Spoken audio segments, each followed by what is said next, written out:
All right. Well, hello everyone. Welcome to the SoccerXP Digital Series number 6 in partnership with Leadership Women Football. My name is Juliana Daguano. I'll be the moderator tonight.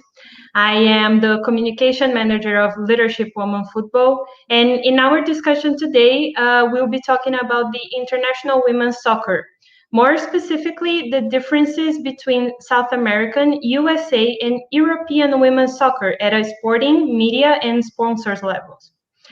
So to discuss this topic today with me, we have invited to join us a few professionals of the sport field from all corners of the world.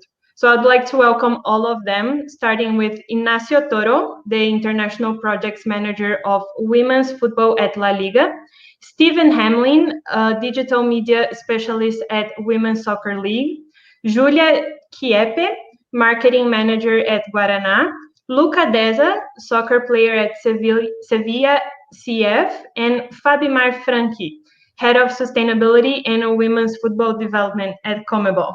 Hello, everyone. Thank you for joining us. We appreciate it. And I will start my first question with you, Luca.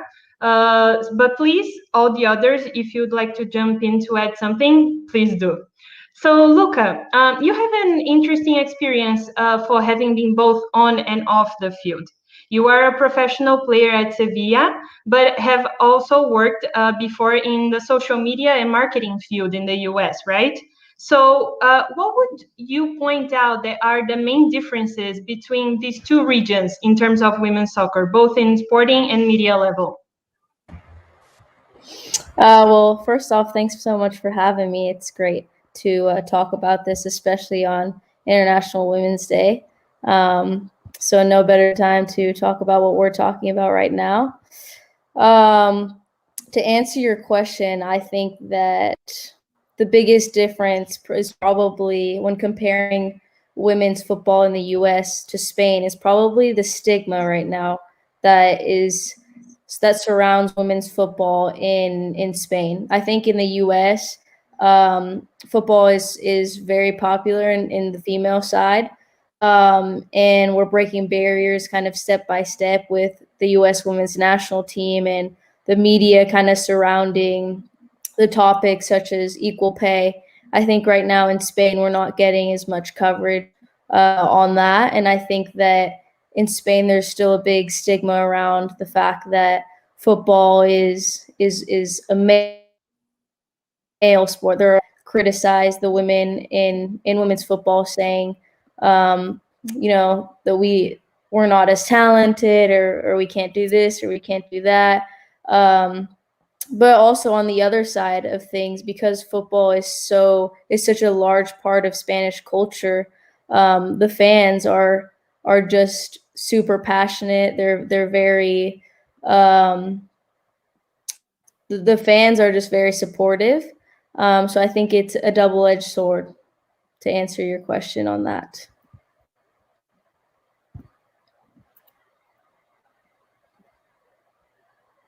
I think you're muted, I think. I am. Thank you for pointing that out. So I was just saying it's great to hear your opinion on that. And I would like to bring another perspective now. Julia, you are in Brazil and you work in one of the companies that invest the most in sports, in soccer. And I would like to hear your opinion on that. What are Luca mentioned the stigma. She mentioned how the fans are passionate. How do you see that in Brazil right now? Hi everyone, I'm Julia. I'm brand manager for Guaraná Antártica, which is a Brazilian soda brand. And so just to give a brief context, we started to talk about women's soccer because for us, we represent the Brazilian brand, which is more like a Havaianas. Also, we want to show that we support soccer because soccer in Brazil is almost the same thing. But we've realized that soccer, I mean, it's funny because Brazil is the soccer country, but for us, for the women especially, we weren't doing much, and we started to speak up more. And about the media coverage, I think Brazil as a whole, it's starting to talk more about women's soccer. I don't think we're there yet. We are far. But I do believe, I think I'm a little bit of an optimist. I do believe we are evolving. I think it's a question for companies and for media companies of like which came first, the chicken or the egg. So is there less interest in women's soccer because we show it less, or we show it less because people are less interested? So I think this is the dilemma the media channels are facing.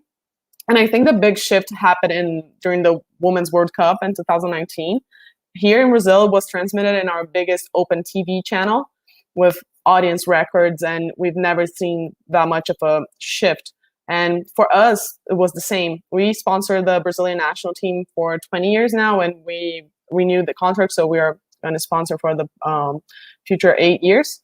But we didn't talk much about the women's specifically. We sponsored both of them, but it was only in 2019 which we actually start to take action and to show more as a brand our support. And I think some brands have followed us after that.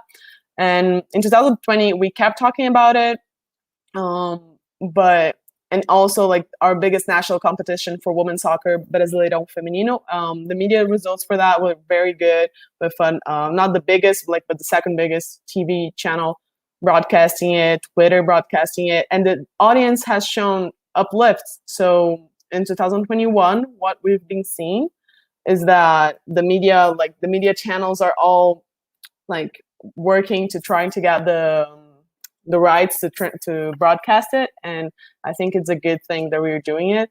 And just to finish, I guess for now, like for today specifically, I couldn't not talk about a little bit what we're doing for Women's Day. Like Lucas said, it's a pleasure to be here on a Women's Day. I hope that we don't have to be doing separate talks about women's soccer in the future, that we already like a common thing. But especially for today, we as a brand, we are still talking about it, and we're doing, I was just sharing with the team here before, but we are doing like this Twitter action where we're getting all the hateful comments. We'll print them, like the haters on Twitter. We're getting the comments and printing them on seed paper, so then we can plant a soccer field and the girls players could stab on the haters. It's a little just a funny twist, but the main idea is to transform it, to use it for good, and to show there are people interested. And I think the results for us is showing that the people here in Brazil, they are starting to support more, and they want to see more and want to talk more about women's soccer. We have Martha, and in the US, you have like huge girl players all over the world. It's just that I think it still lacks media coverage for them to people start to even talk even more. I mean, we know soccer is a loved sport, so why not women's soccer be a loved sport too? Yeah, and it's a great thing that I think the mindset is shifting now from thinking that women's soccer is just a social responsibility matter or a favor, as some people like to say, but Guaraná really sees it as a business, as something that you can invest on, right? This is something that I think really changes the whole scenario. Yeah, exactly. We're trying to do this win-win situation, and the numbers have been proven to be good for the brand, and we feel good because we're doing a good thing for the sport as well. And I myself, as a woman and as a sports player, I love working with that, and so I hope other brands will see the benefits. And of course, it has to be true to their brands. For us, it was true that we're already working with soccer in Brazil, but I think more brands and more companies should start to do it more. That's great. I think we also have a lot to learn from US. I think the women's soccer there, the relevance that it has is a huge thing, and we have to learn from that too. Yeah, for sure. Well, I will move the conversation now to Ignacio. Ignacio, like Lucas said it, Julia said it, the women's soccer has already shown evolution, has already shown growth. And you are in one of the leading countries in the world for that. And you work for the sporting governing body responsible for this. So I would like you to share a bit more with us. What are the projects that La Liga is investing on right now in terms of competitions, grassroots? What can you tell us about this improvement? Well, thank you, Juliana, for the invitation, and to the rest of the panelists. Well, first, just to set some things clear, La Liga is not the competition organizer itself, okay? But nevertheless, in 2015, we decided to get actively involved with women's football together with our clubs and for the clubs, okay? So there was a decision there to be made, and we created the women's football department. So we were probably one of the first men's football leagues if in Europe, and maybe one of the first in the world to create a women's football department, so a dedicated structure, which is led by Pedro Malavia. And the idea behind the department was to offer, of course, a service to the clubs to work towards women's football and empowerment, and also to recognize the depth that men's football has with women's football. So fast forward till today, La Liga has been investing approximately 10 million euros directly for clubs, okay, aimed at different things. So, for example, to help them to professionalize their management structures, to get funds to do promotion and to gain awareness. Okay. In these past 5 years, over 2,000 or approximately 2,000 promotional activities have been made by the clubs, and we are very proud of that. Then, in terms of visibility, for example, we give women's football visibility in all La Liga assets. For example, in our website, in the app, in our social networks, and so on. Then we do have as well strategic partnerships with other leagues, with federations, and with other organizations to work on women's football development across the globe. So basically, what we do is that we leverage strongly as well in La Liga Global Network to start these collaborations together. We work also with sharing best practices. So we try to gain knowledge from other countries and regions, but also to share what we have done in these years. And as you said, this has been amazing in terms of the I don't know if exponential, but it's becoming fast. It's getting faster. So I think the future looks very bright. And then in other aspects, we also do we carry out CSR initiatives regarding or associated with women's football in India, in places that have a very difficult economic and social environment. Also in Jordan, in refugee camps, together with La Liga Foundation. And then we do have other things that are part of our women's football expansion, both nationally and internationally. For example, La Liga Ambassadors Program, women's football events. We carry out extensive coaching education programs specific on women's football. So I think the package of the things that we do is very broad, but it certainly I think is a testimony of the growth that you have mentioned, Juliana. Very nice. Thank you for sharing all that. It's good to see all the things that are being done towards the growth of women's soccer. And you mentioned something that I enjoy a lot, which is sharing. I think this is the key to all of the things that we do. When we want to learn something new, we need to look for the people who are doing more and then try to use it as a reference. And speaking of sharing, and I think this is a lot connected to communication, I would like to ask you, Steven. You are in the communication department. You are in the front side of that, helping to show the growth and what women's soccer can achieve. So my question to you is very simple, and I think it's a question that everyone who works with women's soccer in the communication point of view want to know. how do we call the public's attention to women's soccer? How do we show them the beauty of women's soccer?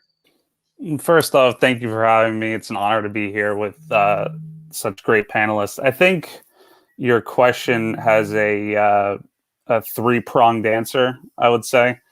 The biggest thing personally for me, I would say, is that the content and the messaging and the way that we reach our audience has to be authentic, it has to be relatable, and it has to differentiate us. I think you hammered the point of sharing home a lot, and I think we in women's football are in a very interesting part of the market where, to be blunt, women's footballers are some of the more open, interesting. They want to share their lives and their stories and what they are about constantly. They, in a funny way, they make my job and everyone's job is a little bit easier, I think, because they are so willing and open to put themselves on display, their beliefs, what they want to do. And for us, the first tenet of really showing the beauty of the women's game is to make sure everything we do is authentic and relatable, and above everything else, that our fans or prospective fans can see themselves in what we do, see themselves in the stories we tell, and so on. I'd say the second point, which is very important as well, is utilizing our assets to the best of our ability. It's not as paramount as before because the interest is diversified and the market is diversified a lot. But, you know, for the Serena versus Naomi Osaka match, I stayed up and I live tweeted that match for this league because those are our assets.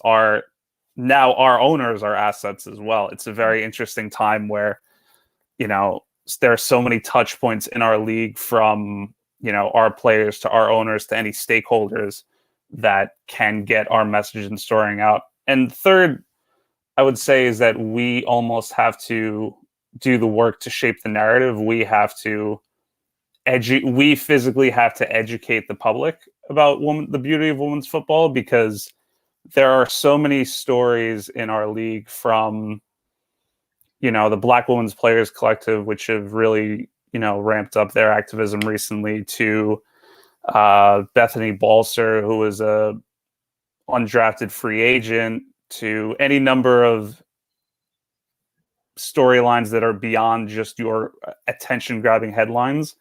And it is my job and everyone in my department's job to make sure that those stories get told. So I would say it's that sort of three-pronged approach of getting our stories out there. Nice. Yeah, I completely agree with you. I think if you can do all these three things, you can definitely find a way to promote more and more women's soccer. And all these things are so interesting. And I would like to call in now Fabimar to tell us a bit more about it. So when you get the public's attention, it's way easier to find the sponsor, right, Fabimar? And at Comebol, you are the person who can tell us about this. So I think besides the communication part, one of the key questions in women's soccer is the money. And I would like to ask you, so how do I convince my sponsor to invest in women's soccer? Please help us with that. I don't know if I can help, but I will try. First, thank you, Juliana, for inviting me to participate in this panel. This is a good thing, in my opinion. I think this kind of initiative is part of the answer. I totally agree with Steven's and Ignacio's concept about the power of communication. It's extremely important, and we need to work hard to let public know what we are doing. In my experience in South America, we should propose long-term investment for sponsors, clubs, and federations in order to get monetary benefits, because they get a benefit usually that is not necessarily just a monetary benefit. In our region, women football had an outstanding development. and brought great opportunities to grow faster, but we also need to share this with our stakeholders. Our commitment and strategy is based in three different pillars. Strengthen our tournaments to offer more opportunities to play, train and develop our talent to get more leaders, and loyalty and engagement to acquire more visibility and awareness. I don't like to link this with social responsibility programs because women football has to be sustainable. This is not a philanthropic investment, it is a strategic investment. It's not the sale of an asset, a traditional asset, or an in and out campaign. It has to be part of the change. Even though we have gotten important results, now we have the Conmebol Libertadores, which is currently taking place in Argentina right now, has for the first time more than one sponsor. And for us, it's like a success, you know? Then we need to keep working hard to convince them that women football is part of entertainment market. By the way, I will let you know that you can follow our tournament on Facebook because we have to promote in every space that women football is happening. Great. Thank you for sharing that. Yeah, I agree with that. We have to talk about it more and more. And well, now I want to redirect the same question to you, Julia. You are on the company side. You are the sponsor. So I would like to ask you, in your opinion, what would be the main things that the Comebol or whoever wants to finance women soccer, what do they have to show you to convince you to invest? First of all, I just like to say, hey, Fabimar, I completely agree with your points.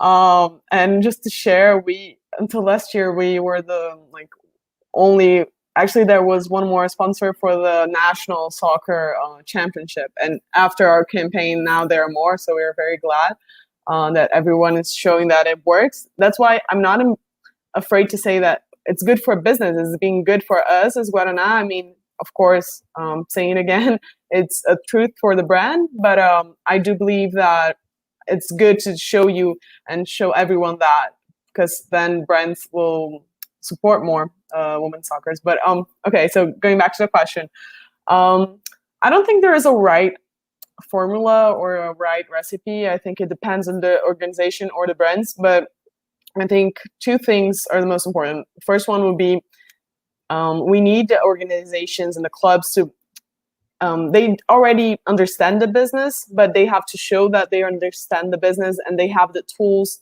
and understand the needs, and they're able to organize this. So, because for us, for brands, we have good ideas like marketing ideas, but we want to take that out of the paper, and for that we have to have a organized clubs and everything. And we also need to know, because you are probably the most like the clubs and the federations, they know the most about women's soccer, so we need that intelligence for us to take products out of the paper. And secondly, I would say brands are looking for clubs and organizations in general that share the same values as the brand, so then we can connect together and to the public and show it to the public in a truthful way. So I think both of those things have to be clear in order to help to make it more appealing for brands. Got it. That's great to know. And now I want to bring Ignacio back to this conversation, because the topic here is sponsorship. And we all know that one of the goals in women's soccer is how to provide better opportunities and salaries to the players. So I want to know, in your opinion, if we have more money involved, do you think that all our issues will be solved. We will finally be able to say that women's soccer is a big success, and then we can just compare it to the men's football. How do you see that? Well, the short answer is no, but let me elaborate. Yes, please. I think, of course, better sponsorship deals will certainly improve conditions, and I'm talking about every condition. I'm talking about infrastructure. I'm talking about salaries. I'm talking about insurances. I'm talking about motherhood or child benefit, everything. Okay, but at the same time, the question is what to do to attract better deals. I think that's like the previous questions that we need to make. And I think that a lot has to do with having the best possible entertainment product. We need to take care of the image. It has to be premium. um, it has to be a good experience as well for fans when you go to the stadium. This will make it attractive for them, and it will be appealing as well for media and for broadcasters to bring in more coverage, to bring in more diffusion, to bring in more interest from these stakeholders that will allow to have more eyes in the game. Okay, and I think that brands and sponsors will follow this. Some of them are already doing it, and they are being very smart because they are becoming the first adopters, right? They will be heavily rewarded about this. But then at the same time, bigger, greater deals or bigger sponsorship, is not all. I think how you allocate these resources or this bigger flow of resources is paramount. How to invest, where to place more efforts, and that's the hard part for decision makers, from federations, from leagues, but for clubs as well. Clubs are the ones that make the 24/7 work all day, every single day of the week, during all the year, and they are closer to their communities as well. So I think it's not only that money will solve all our problems, but it's how you spend and invest that. What else? I think both Julia and Fabimar mentioned it, but it's also not about more sponsorships in terms of quantity. I think it's a lot has to do about quality, and that has to do as well at the same time with the right fit, the perfect match. And then what Stephen was saying, how to make the storytelling and to relate the sponsor with what's happening both in the game and with the players. They have huge stories to tell, but are all the sponsors capable and the brands capable of leveraging to that and really put that in forward? I think some brands are doing it, and yes, just to close, I think the difference here is how to make the product an entertainment sports product, because sometimes we say, you know what, who is the typical fan of women's football? I think it's sports fans in general. Of course, in stadiums you see more of a family environment, but the ones that look at a good game, it's regardless if it's men's or women's. So we need to take care of the product, of the image, and then invest in promotion and visibility. Nice. Yeah. Stephen, I would like to. I'm seeing you nodding a lot. I want to know what is going through your mind right now. Do you agree with what Ignacio said? Well, Ignacio pretty much took my entire answer out of my mouth, so that's why I've been nodding along for the past 5 minutes. No, but I do agree with a lot of what he said. I may not myself be on the sponsorship side of the league, but we've had the likes of, Budweiser, Verizon, even Secret Deodorant today announced a pilot program for our rookie class to gain sponsorship and equity for our rookie class of draftees this year, which is, I think, just an incredible initiative. And for me, it comes back to authenticity. It comes back to showing what you value, both at the club level, the executive level, the individual player level. And as was mentioned before, once you have your, cards on the table, so to speak, then a brand will say, hey, I align with what the Thorns are doing. I align with what Crystal Dunn is doing. I align with what Sky Blue FC is doing. And then the fit just goes from there. I truly think that the American women's soccer product is the most undervalued product that we have today in this country. I really do. As I mentioned, a lot of companies were first movers, Budweiser, etc. And every so often, another company, as mentioned, TikTok, sees the value and sees the authenticity and sees the, above all else, diversity too. Ignacio mentioned that the female football fan is the sports fan, but it's a sports fan, at least in America, that comes from every single walk of life. And I think any brand in this country that has a halfway decent marketing outreach person is going to realize how many touch points you could have through women's football in this country. So yeah, I think that would pretty much sum up my sponsorship views on the matter. Got it. Yeah, I will get a bit out of the script here, and I will bring Julia back to this question because Ignacio mentioned the reward of being there first, for being one of the first brands to invest in it. And Julia, I would like to hear from you. Can you elaborate more on this reward? Well, I don't know if we are already getting that reward, but I mean, me being here, I think it's a sign of a recognition that we are doing something for the sport. And I think as the first ones, you always, in general, you will be more connected. If you know how to use it, you'll be more connected to women's soccer. Like, we'll definitely keep doing that, but brands that will come after us will probably not be so related. They won't be like the first brand you think about it.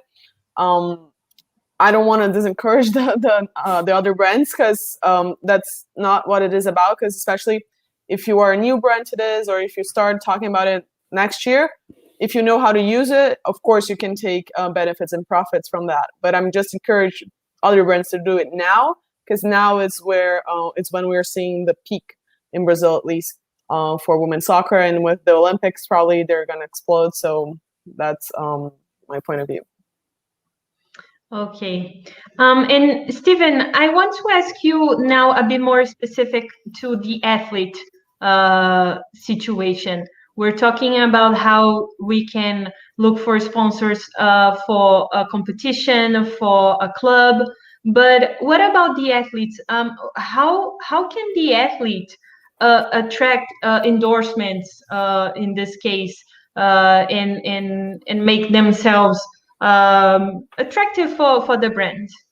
I think, again, I know I've hammered it home in pretty much every answer I've given, but it's all about, at least in the American market, it's about authenticity. It's about being, being yourself, being open, being interested in the world around you. I think any little thing that a player can share about themselves or can, show that they interact with fans more often can lead to something.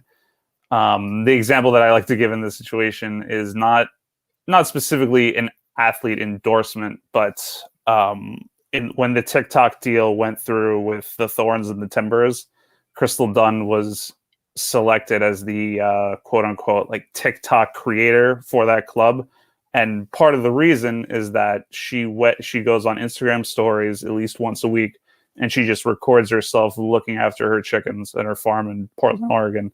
And for whatever reason, with the women's soccer community, it's a thing. Like, it's a thing. Every week, someone records it and puts it on Twitter and says, "Crystal's going after her chickens again. Oh my God, it's so cool!"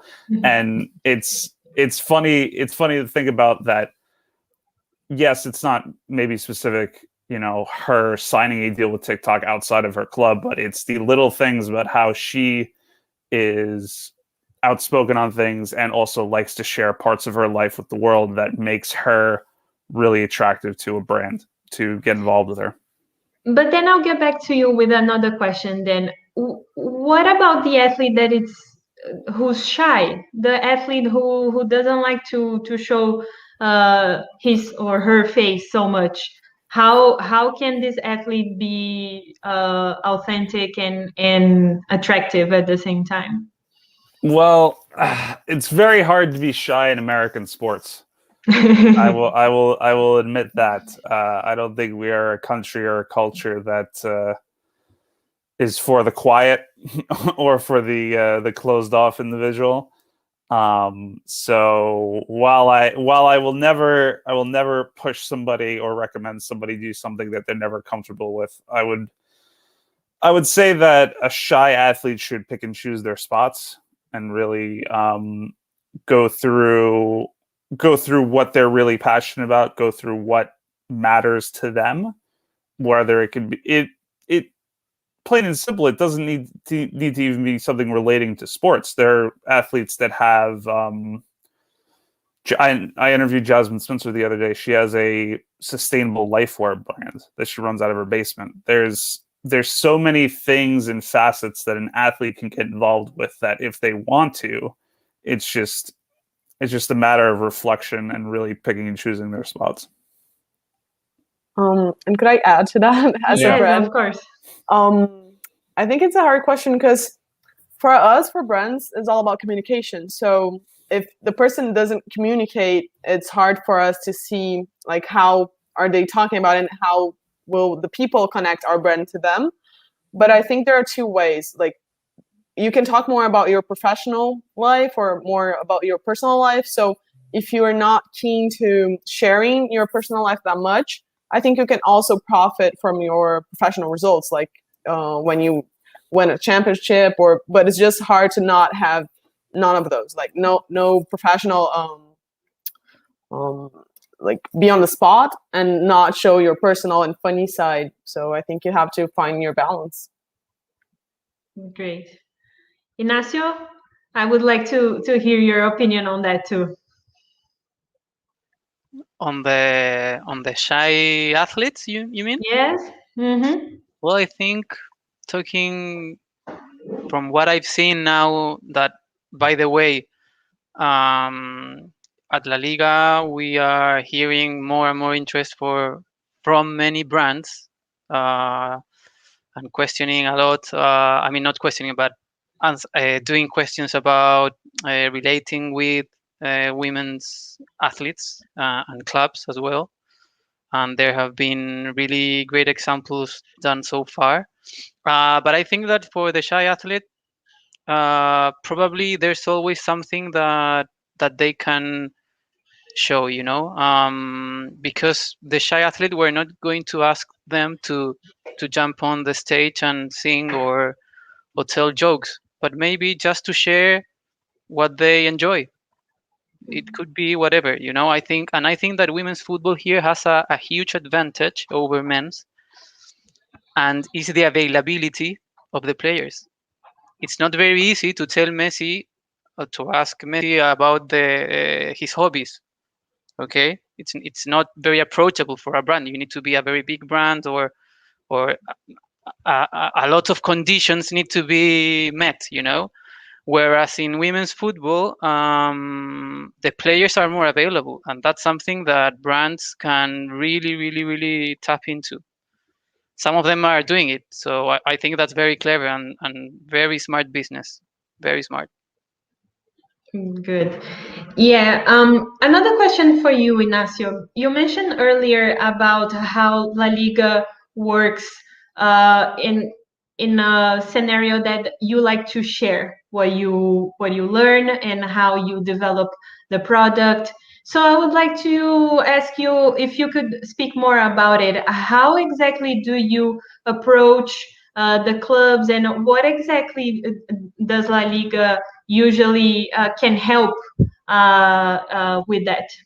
Yes. Well, so we are the clubs here, okay? We are La Liga Yeah. club, of course. Yeah. And And what I mean with sharing, we do different sessions. Well, now with the pandemic and everything, it's everything 100% online.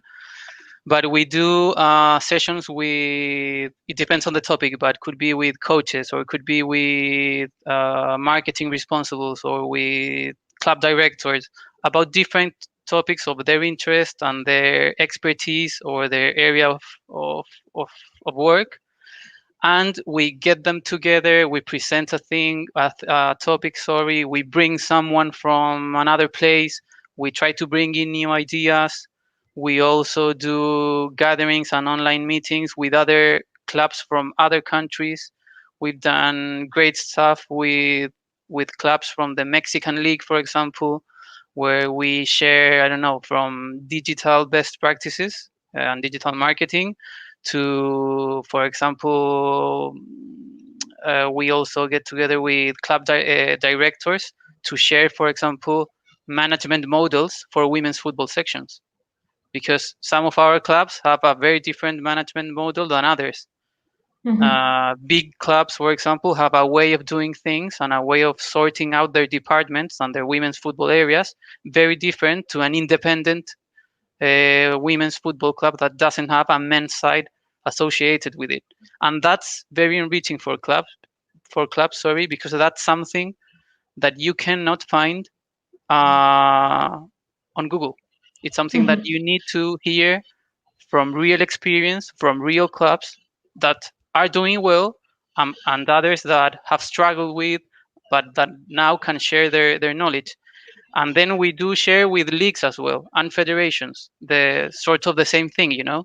It depends on the area of interest in particular, but it usually has like the sporting side on one side, the marketing side on the other, the commercial.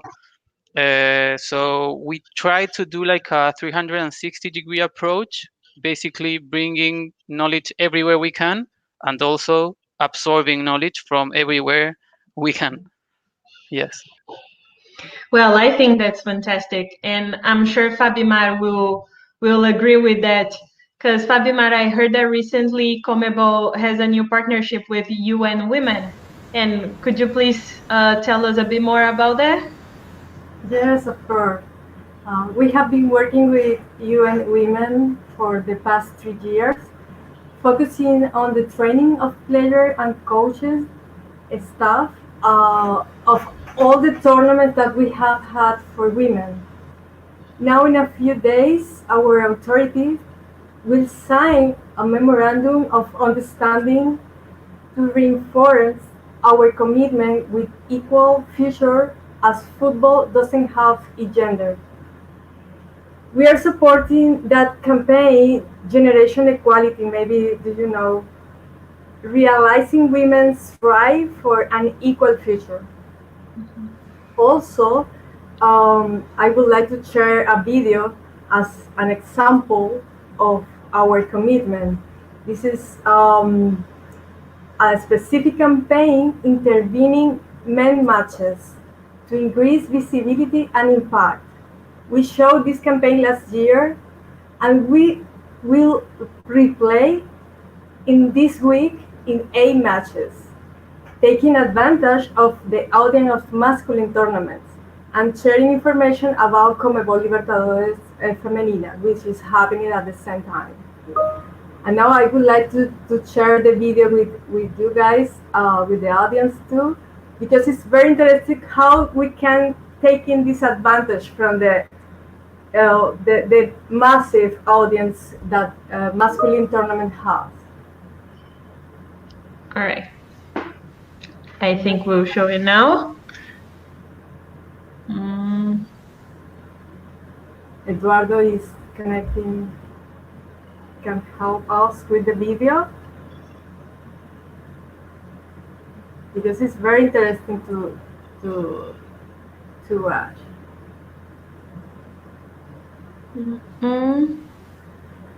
Eduardo.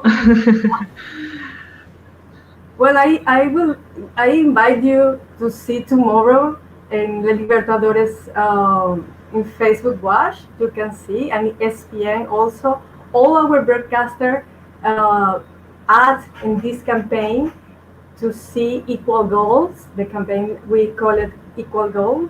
You can see women's goal in the middle of the match. When the summary of the match, you can see the masculine match. You can see a summary from a women tournament, and this is a very good example. Well, I am going to check here with Eduardo if if he can play the video. But in the meantime, Ignacio, we got a question for you from the audience, and I think the video is playing now. So in a bit, Ignacio.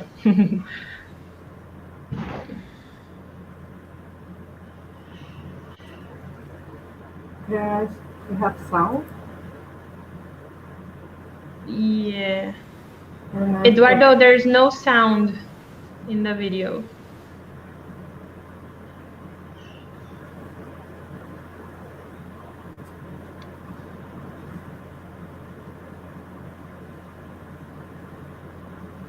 Just one more second.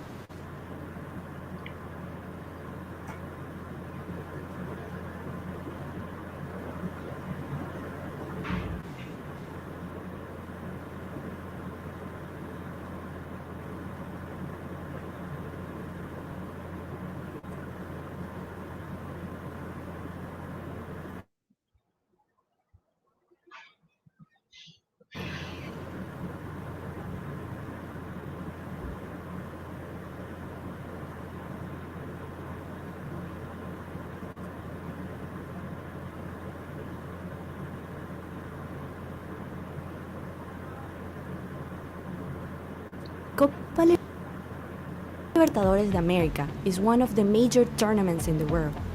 It is the most important soccer competition in the American continent. With a potential audience of 5,000 billions in 169 countries, the Copa Libertadores de America is considered one of the most watched tournaments in the world.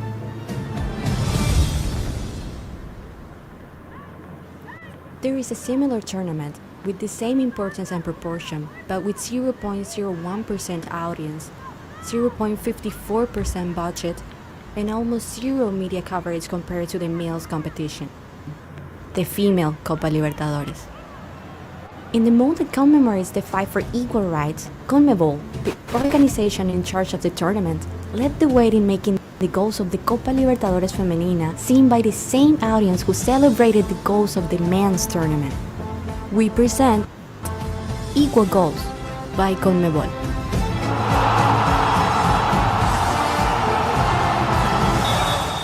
In the halftime of the male matches, when everyone was waiting for the summary of the scores, we surprised the public with the goals from the female tournament. Y antes de la pausa, vamos a repasar lo mejor de este primer tiempo de esta Alianza Lima 0, Nacional 1. Este remate de Balboa sería la última jugada de riesgo para Alianza. Un buen cambio de frente de Mora, que Aguilar baja muy bien y le deja servido el balón a Balboa para que saque este remate, que controló muy bien el arquero Mejía. Además de los momentos más destacados del primer tiempo, hay otros momentos que merecen ser vistos. That's why we have replaced the match summary for the best goals. Da Libertadores Feminina, em homenagem a todas as mulheres do mundo do futebol.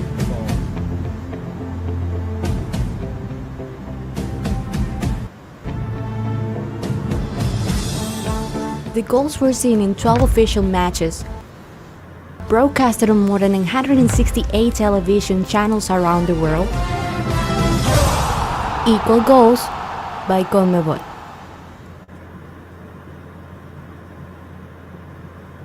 Right. We're Nice. Yeah, we're replaying this year again. That was a very success, and we think that it could be great for more visibility in our tournament. That's nice. Well, congratulations on the initiative. I'm sure it will be. It's already a big success. I already love it. As a fan, I can say I already love it. Well, I would like to, just before we come to the end, Ignacio, we have a question from the audience for you. The question comes from Victoria Conde, and she asks to you, do you think that La Liga could eventually take over the Women's Football League fully, the same way that they run the men's league?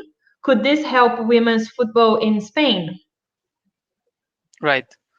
Well, just to give a bit of context, here the government has recently announced that women's football first division competition is going to be fully professional. So legally, it will have the professional label and status starting next season. Okay. What this means, and this will answer Victoria's question very clearly. What this means is that all the clubs from the first division of the women's competition, they will need to get together and create a league, an association of clubs from first division women's. That being said, this organization or this new association that will be created will be in charge, or will have the responsibility and the obligations to manage their own competition. This happens in Spain only with men's football first and second division, with basketball men's first division. So it's a huge milestone. We're talking about the first ever female competition that is going to be declared professional. So going back to Victoria's question, it will be this new association or this new organization that will be in charge of running the league fully. Then, if this organization, such as any league in the world, would like to, for example, encommend any activities to an agency, for example, like to commercialize any of your rights or your assets, I don't see any problem with that. But that will be totally 100% up to the clubs that are part of this association. They will choose their fate and everything. Of course, they will be always in coordination with the authorities and the governing bodies. So that's for sure. But what we need to think, and to make it very clear for the public, the new women's football first division league will be like the men's La Liga, like the men's first division. Okay, so independent legal entity. And thank you for the question. Thank you very much for clarifying that. Well, I have to say, I'm afraid we reached the end of this conversation. I want to thank you all once again for accepting our invitation and for teaching us so much. I'm leaving here today for sure knowing more, a lot more about all the things that we discussed. So thank you all for that. Thank you to SoccerConXP for creating this amazing event. And finally, thank you to our audience for staying with us. And if you miss anything or would like to rewatch this video will soon be available on SoccerConXP YouTube channel. Thank you very much to my guests, and I hope to see you all soon. Bye-bye.